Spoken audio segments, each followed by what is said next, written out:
Roddy McDowall's name carried a strange gravity in Hollywood. He had lived in many places throughout his career, but his longtime residence, a Mediterranean-style home tucked into the hills above Los Angeles, was known to be as private and mysterious as the actor himself. After his passing in 1998, the property stayed off the market for years, tied up in his estate, before eventually being sold to a young couple who wanted to experience a slice of Hollywood history. At first, the new owners were delighted. The house was filled with charm. Arched doorways, terracotta tiles, and large windows overlooking the city. Roddy had been a collector of photography and film memorabilia, and while most of his treasures had been moved to archives or sold at auction, traces of his personality remained. Built-in bookshelves lined the study where he had once spent long nights cataloging photographs. The screening room in the basement still had the faint smell of film reels, even though the projector was gone. But as the weeks turned into months, the couple began to notice things that didn't fit the comfortable image they had imagined. It started small doors closing on their own, the old floorboards groaning at hours when no one was walking across them. The wife swore she sometimes heard the faint whir of a projector in the basement, even though it hadn't been used in decades. Neighbors had long whispered that Roddy McDowall was never quite gone from the property. He had been deeply attached to the house, hosting quiet gatherings of actors, writers, and artists, a private salon of sorts where stories of old Hollywood lived on. To many, the house had always felt like an extension of him, and when the lights flickered late at night or the faint smell of cigarette smoke drifted through the hallways, locals joked that it was just Roddy, keeping an eye on things. The couple tried to brush it off as the quirks of an old house, but unease grew. Shadows moved strangely along the curved walls. In the study, the husband once found the built-in bookshelf swung partially open, as if it were a hidden door, but when he checked, there was only solid plaster behind it. On another night, while hosting friends for drinks, one guest claimed to have seen a man in a suit watching from the hallway mirror, only for the figure to vanish when they turned.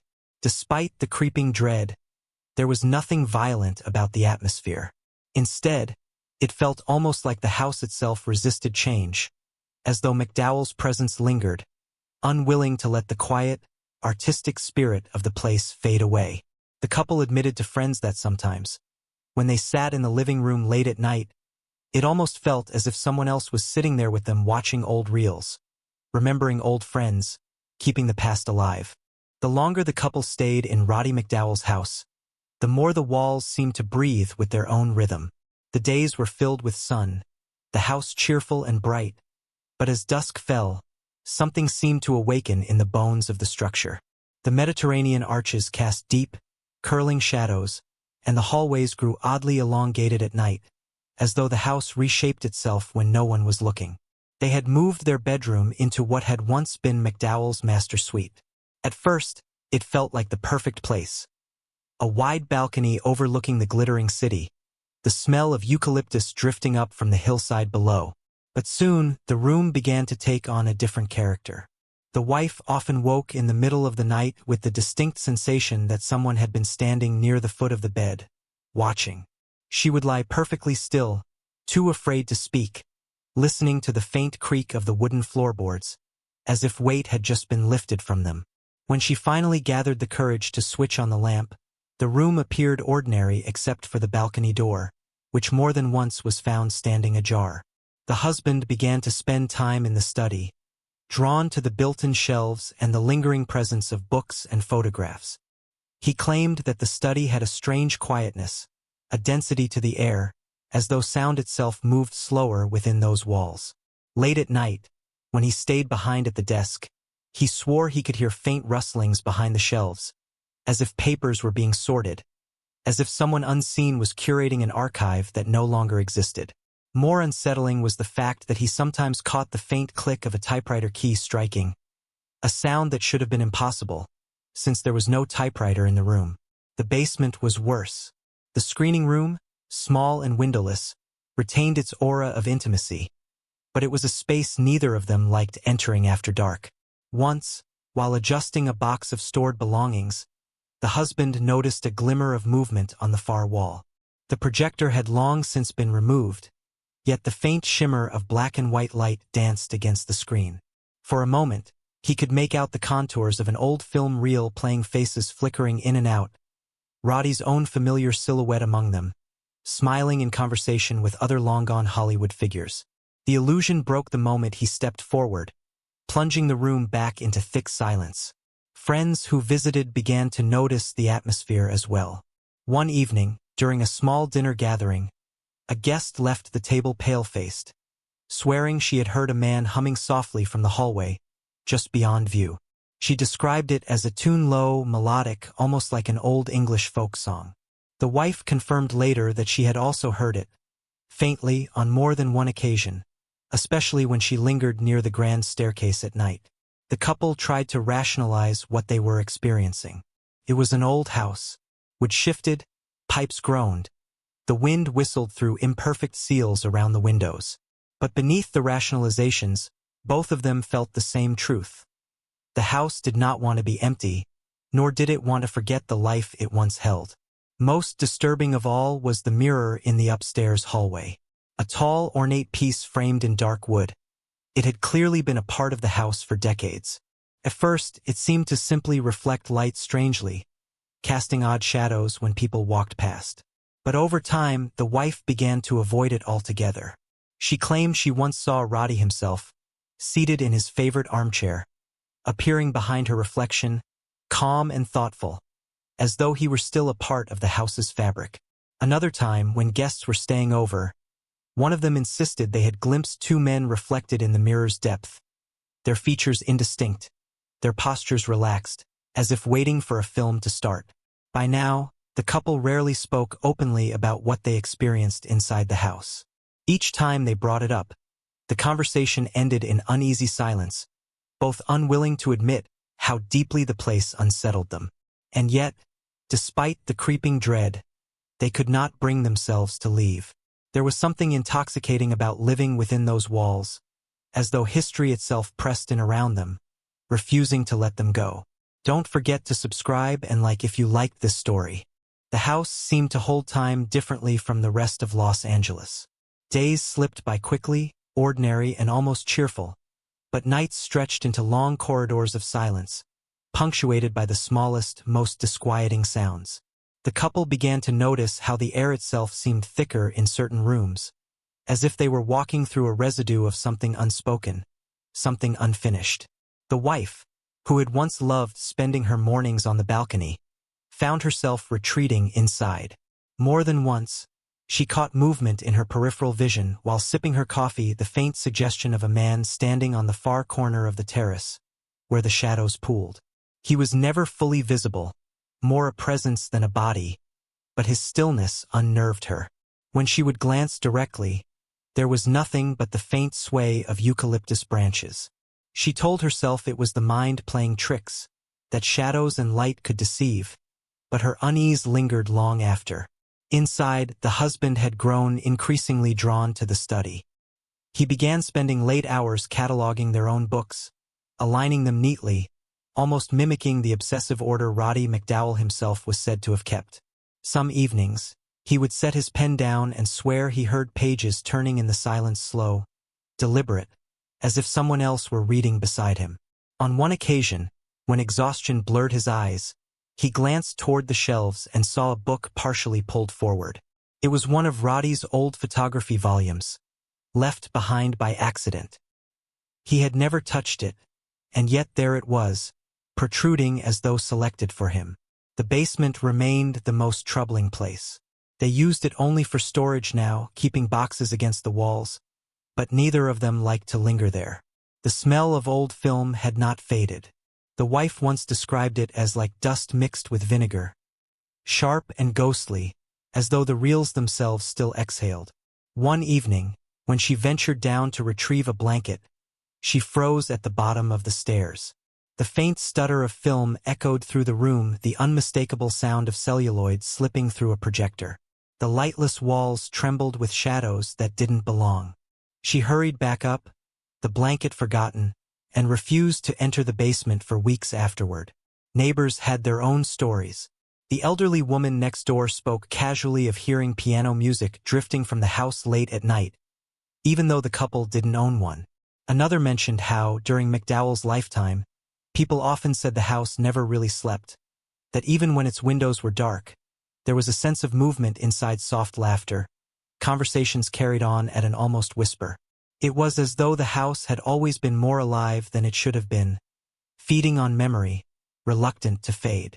The mirror in the upstairs hallway continued to play its tricks. The husband avoided it altogether after one night when he thought he saw himself pass by twice, once in real time, once delayed, the reflection slower than his own movement. The wife wasn't so lucky. On a particularly heavy evening, when the house seemed restless, she passed the mirror and saw not herself but the outline of a room that wasn't there. Instead of the hallway, the glass showed a dim parlor, men in suits seated in armchairs, their heads tilted as if listening to someone just out of view. When she blinked, the image collapsed back into the ordinary corridor, leaving her breathless and shaking. Despite everything, the couple remained. There was a strange magnetism to the place, an almost intoxicating pull. Even when fear pressed down on them, they could not deny the sense of belonging the house seemed to impose. Friends suggested selling, starting fresh, but the husband always dismissed the idea. "It's history," he would say, though his voice lacked conviction. And so the house continued to shape itself around them, its presence growing stronger, its echoes of Roddy McDowall lingering more boldly. The nights grew heavier, the shadows lengthened, the silence between them deepened, as though the house demanded more of their attention, more of their surrender.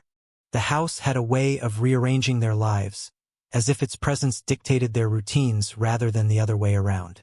The wife found herself rising earlier than usual, not because she wanted to, but because the silence of dawn felt unbearable. The moments before the sun reached the balcony were thick with pressure, as if the house held its breath. When she walked through the hallway in those gray hours, the air seemed dense, expectant, and every step echoed louder than it should have. She began avoiding the upstairs entirely until the light was strong enough to break the gloom. The husband, on the other hand, was drawn deeper into the quiet hours of night. The study became his refuge, though it was never peaceful. He would sit with a notebook open, trying to make sense of thoughts that never seemed to settle.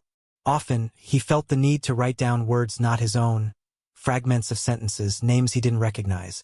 His handwriting grew more hurried, jagged, as though he were copying something dictated to him. On several mornings, the wife would find pages of notes written in his hand, though he had no memory of putting them to paper. Some contained references to actors long dead, others to events from decades past, described with an intimacy that unsettled her. The mirror upstairs had become an unspoken boundary. Neither of them wished to confront it, yet they could not remove it either. It seemed fixed to the house in a way that was deeper than nails or weight. One evening, as the wife passed it on her way to the bedroom, she caught sight of a detail she could not ignore. The reflection of the hallway was subtly altered. The sconces on the wall were of a different style, the light dimmer, the wallpaper patterned with a design she had never seen. Behind her reflection stood a man in a suit, his head slightly bowed as though listening to her footsteps. She gasped, turned instantly, and found the hallway unchanged, empty except for her. But when she glanced back into the mirror, it no longer showed her at all, just the dim, unfamiliar corridor stretching endlessly into shadow. The basement grew more oppressive with each passing week. They spoke little of it, yet both sensed that it was changing. The boxes they had stacked against the walls seemed to shift when left alone, their arrangement subtly altered. The faint chemical smell of film grew stronger, not weaker, and once the wife swore she saw thin curls of smoke rising from the projector booth, though there was no projector to produce heat.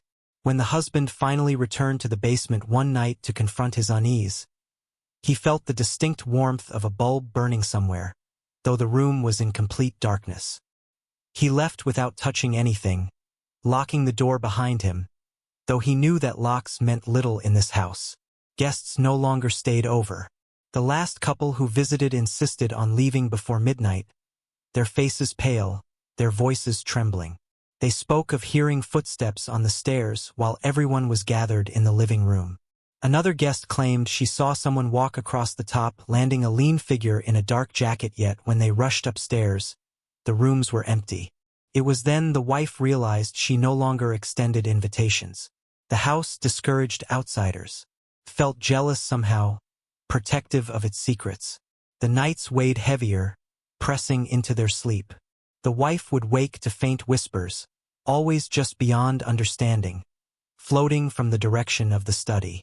She tried waking her husband, but he often slept unnaturally deeply, as though something had wrapped him in silence. When he did stir, he sometimes spoke names aloud, names she didn't know, names that seemed to belong to people who had long since faded from memory. In time, they both began to notice how the house seemed to resist change. Pictures they hung were found tilted, sometimes even removed and left leaning against the wall. Curtains they tried to replace never hung properly, their rods loosening as if forced. The wife once attempted to repaint a section of the dining room wall, covering the faded cream with a brighter shade. By the following morning, the paint had bubbled and cracked, revealing the old color beneath as though the house had rejected the intrusion. More than once, the wife wondered aloud if Roddy McDowall had never truly left, not in the way of a restless, violent spirit, but in the way of a man too deeply bound to his home, too unwilling to surrender the quiet space he had cultivated. She thought of him sitting in the study, cataloging photographs, surrounding himself with the faces of the past, holding on to memories that only grew heavier with time. Perhaps the house had absorbed his devotion, his longing, his refusal to let go. The husband never answered her directly when she raised these thoughts. He would stare into the study, into the shelves, into the quiet air that seemed thicker than breath, and say only, "It doesn't feel empty, does it?" And she would nod, though she wished desperately that it did. By the time autumn settled over the Los Angeles hills, the house had reshaped the couple's lives completely. They no longer invited friends. They no longer lingered on the balcony in the evenings. Even their movements inside had changed, narrowed to certain pathways, as though whole sections of the house had been surrendered to shadows they dared not disturb.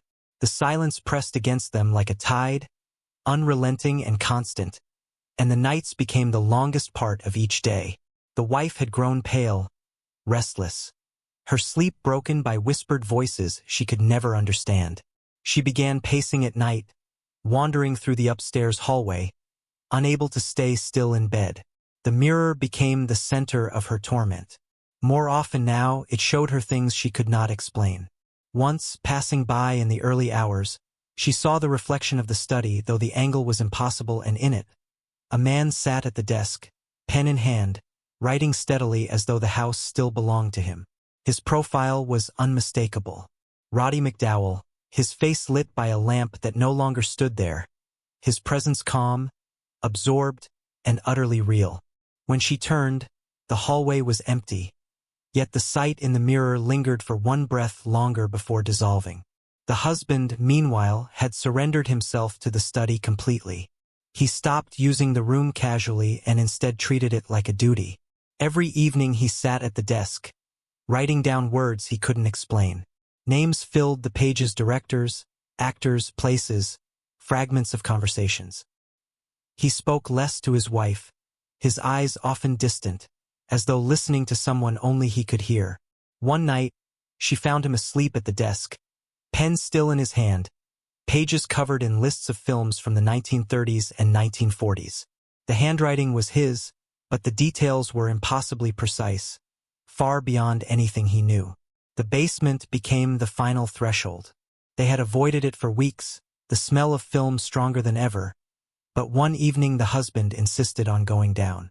He told his wife he needed to see it through, that the house was asking for something. She followed reluctantly, her hand gripping the banister. When they reached the bottom, the room was not empty.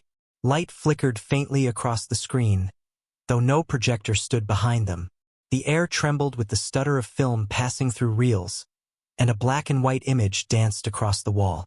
Faces appeared, blurred but familiar, actors from another time. Roddy among them, smiling, gesturing, alive in a way that chilled the blood. The husband stepped forward, transfixed, his face lit by the pale glow. His wife tried to pull him back, but he resisted, whispering that he could see them clearly now, that they were waiting for him. The smell of smoke thickened. The hum of the projector grew louder, though the machine remained invisible. The images on the screen shifted, Roddy's face turning, his eyes catching the husband's as though acknowledging him directly. For one suspended moment, the house seemed to collapse inward, every shadow pressing close, every whisper swelling into a chorus of muffled voices. The wife screamed his name, her hands digging into his arm, but he stood rooted, gazing at the screen as though he belonged to it. When she finally wrenched him away, the light vanished. The basement plunged into silence, heavy and suffocating. The screen was blank. The smell was gone. Only their ragged breathing filled the room. They left the house within a week.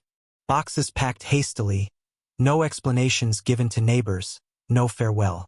They abandoned furniture, belongings, even their clothes, unwilling to carry anything from the place with them. The property sat empty for months afterward. Realtors came and went, each remarking on its beauty, its history, its views, but none stayed long inside. Some said the house felt too occupied, too unwilling to accept strangers.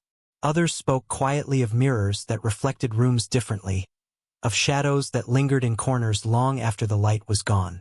And so the house remained, perched in the hills, windows dark but never truly lifeless. At night, passers-by sometimes swore they saw a faint glow from the basement windows, as though an old projector still ran, its reel endless, its audience eternal. Those who knew Roddy McDowall best would smile softly at the thought, certain that he had never left. The house, like the man, simply refused to fade into silence. Would you spend a night here? Comment below. Which house should I do next?